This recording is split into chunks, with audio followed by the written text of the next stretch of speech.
Good morning, good afternoon, or good evening, wherever you might be in this fine world. You are listening to the Startup Selling Show, talking sales with Scott Sambucci. That's me. Today's episode is a daily dose episode, and it is a continuation of our podcast series of episodes talking about the 10 sales rules for startup founders, or what I sometimes call the 10 first principles when it comes to startup selling. So over the last couple of months, going back to early spring, starting with a very simple LinkedIn post that I did. What I've been doing since then is taking apart these 10 sales rules, or these 10 first principles for startup selling, and going into more detail about each and every one. So each episode over the last couple of weeks and months has been covering a different one of these sales principles in depth. And so today, what we're going to do is jump right into the sales principle number 9. Sales principle number 9. So I finished off the last episode previewing this episode. So if you haven't had a chance to listen to the previous episode in the series, which is hire slowly, fire quickly, hire slowly, fire quickly.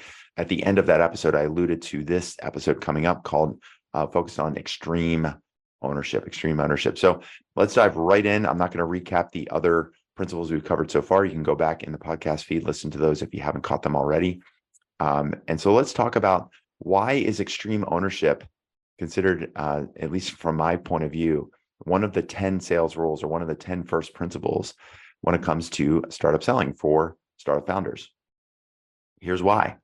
Because everything in the business is your fault. Everything in the business is your responsibility.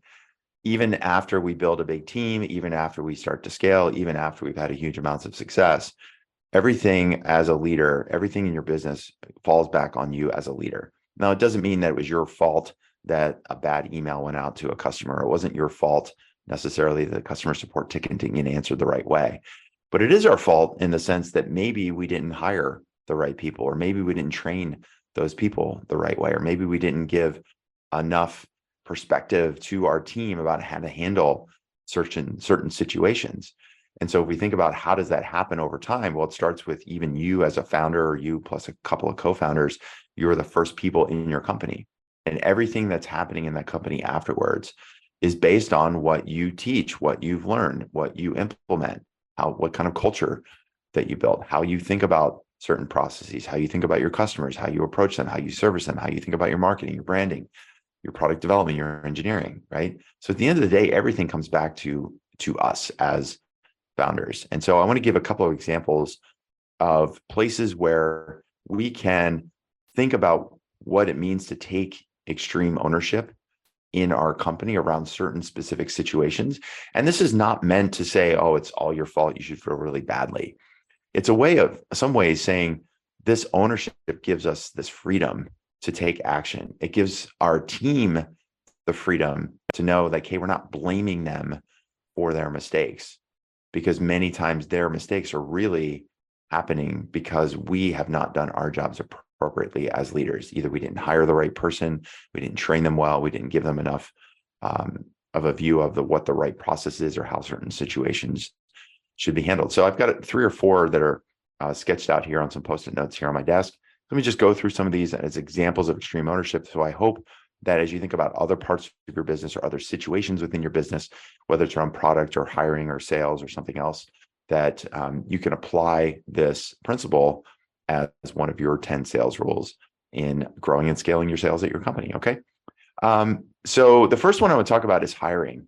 So in the last episode, we talked about this principle of hire slowly, fire quickly. And I talked a lot about how it's our responsibility to know, are we even ready to hire somebody on the sales team? Is our company ready to hire, whether it's an SDR, an AE, or a VP of sales, or someone in between? Is now the time to be hiring? Are we ready to bring in a person that has that specialization? That's an example of extreme ownership. And it's also extreme ownership to say, maybe we made a mistake. Maybe we hired the wrong person, or maybe we hired a great person, but we're just not ready for that person. It's our responsibility to take ownership and make a change that needs to be changed, that needs to be made, right? That's another example of taking extreme ownership. And so when we think about hiring as the first of the couple of examples I have that I want to share with you, extreme ownership. So, maybe when we hire that person and we say, oh man, like that person's not working out.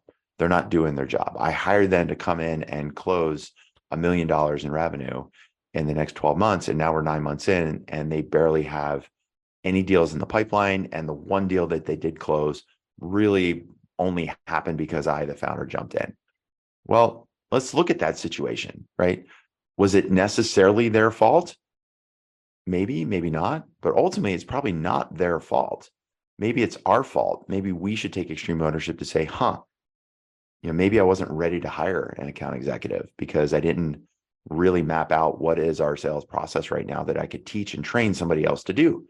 Maybe I was just kind of hoping that this Rolodex AE that I brought in would be able to kind of figure it out. Well, guess what? That Rolodex AE may be the most talented salesperson in the world. They may be a superstar in your industry. But if you don't have a framework, if you don't have a process to teach them on how to sell your product to your customers, chances are that person is going to fail. Some may succeed, but not because of you, but in spite of you, right? So that's a case where we need to take ownership and say, man, maybe I wasn't ready to hire someone in the first place. Or maybe you were ready to hire somebody. Maybe you did have a process and maybe you hired the right person, but maybe we didn't do enough to train that person. When we first brought them on board in this land, in this world of remote work, like, did I spend time with that person every day for the first few weeks? Was I doing stand-ups in the morning and stand-ups in the afternoon? Was I making myself available? Did we schedule time on the calendar to talk about specific situations that they were in to help them, a person, prepare for that big demo that was coming up next week? Did I make sure that that person really understood the underlying reasons why the problem that we solve exists, or why the priority that we're helping our customers achieve? Why is that so important for these customers in this industry? Or did I say, hey, like, here's the product, here's how it works, this is how we sell to, go get some meetings and demo it, and then you should be fine. Like, did we do our job as a manager to teach and train and help that person succeed? Or do we hire that person thinking it was like hiring a free agent that was just going to step in and do a job, right? Because the easy thing sometimes, and I've been guilty of this, where we find somebody with great talent and we have this big need or this big gap in the business. And we say, great, now I have this great talent and I have this big gap. Now that it feels like it's filled because I found this person to fill that gap, what do? I go and turn my attention to some other problem in my business. Maybe we're like, great, we found this great CS person. The CS person is going to take over all of the account management stuff. Now I've got that settled. Now I'm going to start working on marketing because our marketing could use some help. Or now I'm going to start working on fundraising because now we need to start thinking about our fundraising in the next 4 months. And we forget how much help that person's going to need to be successful in our company. So if that person, whether it's the Rolodex AE or a CS person or anybody else in your team that's not been successful, we have to first take extreme ownership and look at the process. Let's attack the process, not the person, because maybe the person had the best intentions and the person is a superstar, but we haven't created the environment for them to be a superstar in our world, for our business, for our customers, right? So that's one example. Another example might be like, hey, we have this big pipeline and every deal is going dark, right? Or at the end of the sales process, they tell us, they decided to wait. They decided to, they said, ping us in Q never, right? Ping us next year. They decided to continue to live with the problem as it exists today, as opposed to working with us. Now we can say, what is that customer doing? They wasted all of our time. Why would they choose to do nothing? Don't they understand what we could be doing for them? Maybe, but maybe we should be taking ownership of how did we run that sales process? Like, did we really qualify that opportunity from the beginning? Did we really do proper customer discovery? Did we really get conversations with all of the decision makers and the stakeholders that were involved with solving this problem at their company? When we ran the demo, do we focus on the problem that we help them solve as opposed to what our product does? If they ask for a proposal, we just like flip them over a PDF document with a contract and say, here you go. Let me know if you have any questions. Or did we walk through the proposal with them to make sure that what we're sending to them actually matches up with what they need and when they need it and how the product works for them, right? So a lot of times when those deals go dark, we need to look at ourselves and say, what did we do wrong? Because many times just think about this. I've talked about this before.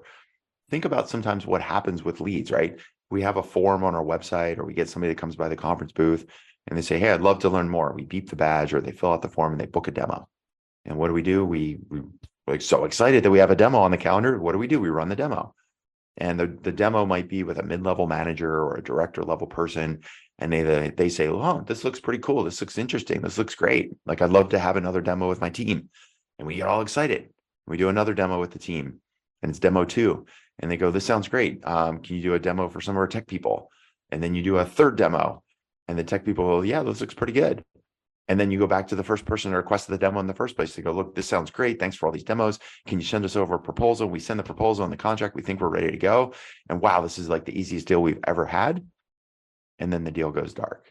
Or the person we talked to gets back to us 3 months later and tells us, oh, when I ran it up the flagpole to my boss or to my SVP, they said that we didn't have budget right now, or they said this wasn't an important priority, but we could look at it for next year.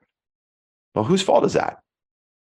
That's our fault, because we didn't take the time to run the proper sales process. And if we don't know what that proper sales process is, then it's our responsibility to take ownership of that and say, if I don't know what the right sales process is, maybe I should go get help. Maybe I should go figure out what that means to run customer discovery the right way, or how to run my demos the right way, or what to do when somebody asks for a proposal, right? So that's really our fault. That's what it means to take extreme ownership, and use that as an opportunity to learn, not to feel bad, not to blame ourselves, not to feel guilty or feel like we're not doing our job or we'll never succeed. It's just an opportunity for us to learn and make it better the next time, right? So a third example I'll talk about. Let's say we have a customer that churns on us.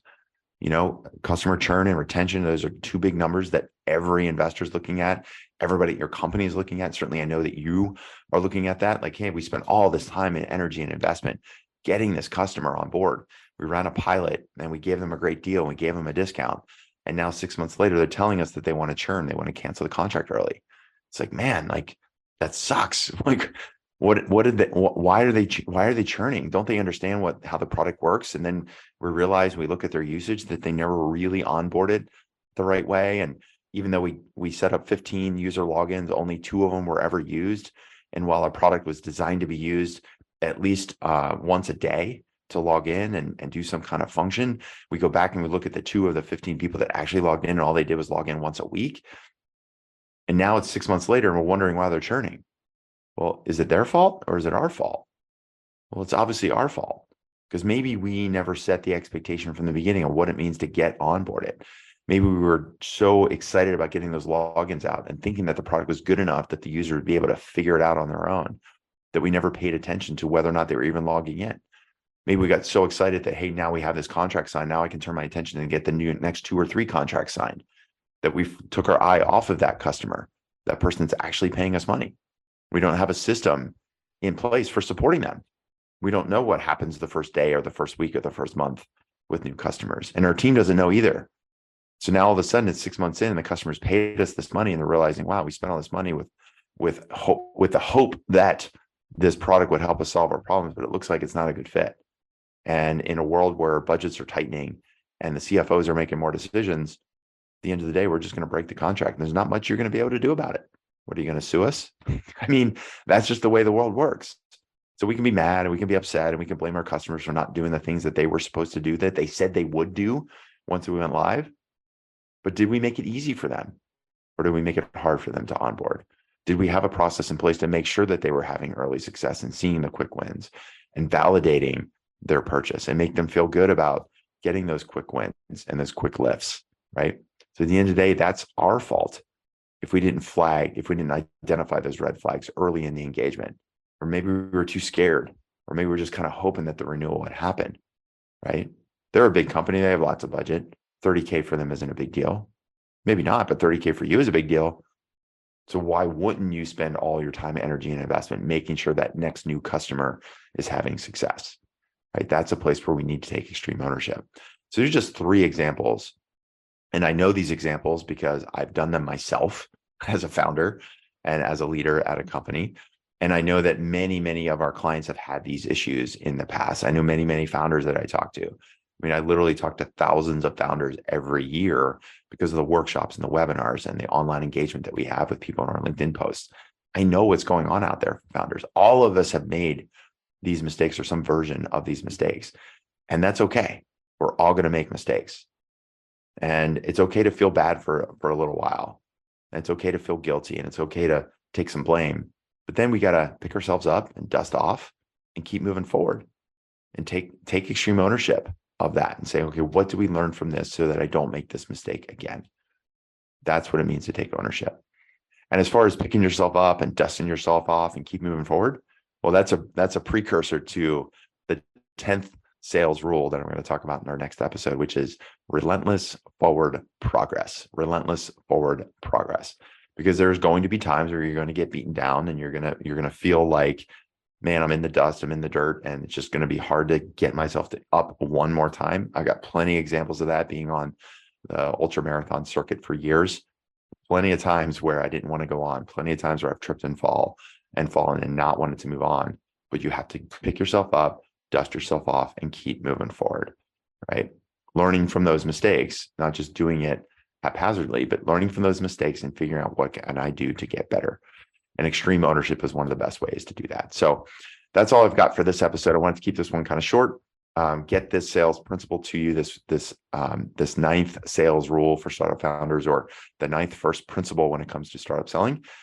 If you're a founder, as I wrap up, you just want a little help with this. Maybe you've made some of these mistakes. Maybe you want to try to avoid making these same ones in the future. You're not quite sure how to approach it the next time around. Well, good news. That's probably something we can help you out with here at Sales Qualia. This is what we do each and every day, is we solve these kinds of problems for B2B tech founders. So if you're a tech founder that is looking for help, you're willing to engage, you find yourself to be friendly and coachable, that you know there's a better way and it's just a matter of asking for help, then I would like to offer you that help. But I can only offer it. It's up to you to take action and to take advantage of that offer. And the offer I want to make for you is for us to hop on a private one-on-one call that I call a situation session. In this call, it's really, really simple. We're going to dive into your situation for your startup and identify the specific gaps and opportunities you have right now for your startup. And based on that information, I'm going to give you a couple of quick ideas that I believe you would be able to implement pretty quickly, be able to implement those right away. And then at the end of that call, if it seems to make sense for us to take a deeper dive, to hop into what I call a sales strategy session, to talk about our coaching program, sure, we can do all that. But most importantly, I want to help people who want the help and are willing to ask for that help. And so we offer these calls pro bono. It's a 20-minute session, what we call a situation session. So if you're the kind of person that wants to take some extreme ownership and make things better at your startup, then now's your opportunity to get that help from me. So send me an email, Scott@salesqualia, sales, QUALIA.com, Scott, SCOTT @salesqualia.com. Open up your email client right now, shoot me an email, type the word private into the subject line, tells me and my assistant when that comes into our inbox that you want to set up a quick call. She will handle all of the details. We'll get you on the calendar pretty quickly. We'll have that chat. We'll look at your situation, come up with some ideas, and take things from there. Okay. So that's it for now. That's this episode, this Daily Dose episode of the Startup Selling Show, Talking Sales with Scott Sambucci. As always, thanks for listening. Love having you as a listener. Please share this episode with a friend or 10. Leave us a review on how we're doing, other ideas you might have for how we can make the show even better, because we do read those reviews and we certainly appreciate those reviews because it helps boost our rankings and helps get our show in front of more people just like you. Okay, that's it for now. Looking forward to the next episode and many, many more to come. And until then, good luck and we'll talk soon. See ya.